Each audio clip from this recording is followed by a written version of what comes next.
The Layered Plaid Stencil Pack is something that I've been wanting to create for a long time. This seemed like the perfect opportunity for it. It's a set of 4 stencils, and all of the elements line up perfectly so you can layer them together or keep them on their own. Something to note for all of these stencils is that for some of these, there's a lot of open space and your stencil might want to move around. I found that for the best application and the best use with these stencils, it was worth it to put a little bit of pixie spray on the back of the stencil. I just sprayed it on the back, let it dry, and then went on to use my stencils.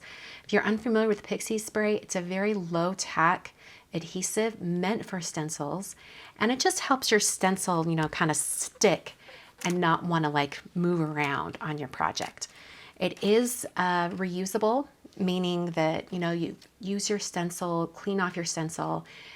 It won't have quite as much tackiness, but you probably can still use it a few more times after. Eventually you will have to reapply that pixie spray. But I really found it very helpful specifically for stencil number 3 right here, and also stencil number 1. These are the only ones that I needed to put pixie spray on. And then for this stencil in particular, to get really, really solid lines, I did a stippling motion with my blending brush just up and down on top of that stencil, and that really seemed to work well. So there are examples on the back of the packaging, and I've even included what colors I used for all of those plaids. I recreated a few of those, and I thought I'd show them to you now on cards, and there's actually one that's not on a card. So this first one is on lilac cardstock, and you can see that I've used 2 different stencils for this. There's the purple, and then I also have the thinner black line. And layered on top of that lilac cardstock, it looks really great. This sentiment is from the Festive Fun stamp set, which is in a different bundle, but it pairs really well with this one. This one right here is, it's actually using some distress inks. I discovered that when I was layering the plaid designs that the Concord and 9th inks are so strong, and they also have that smoothing agent in them to smooth out the ink, that sometimes they didn't layer as transparently as I would have hoped. So I switched to distress ink, which doesn't have any of those smoothing agents in them, and then the colors layered really, really well.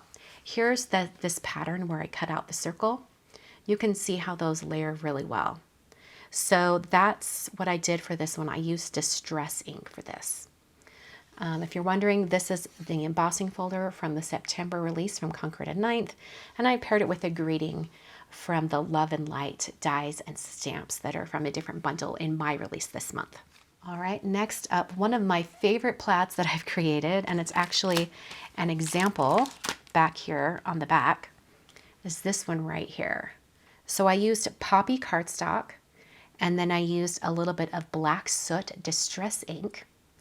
And then for the gold lines, I applied Versamark through the stencil. I stippled it on and then put gold embossing powder on top. These flowers and the sentiment are from the Pretty Poinsettias Stamps and Dies. And then as a last example, I just wanted to show you another plaid.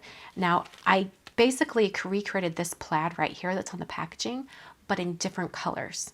So look how cool this looks. I used distress inks. Like I said, I found that sometimes distress inks worked a little bit better.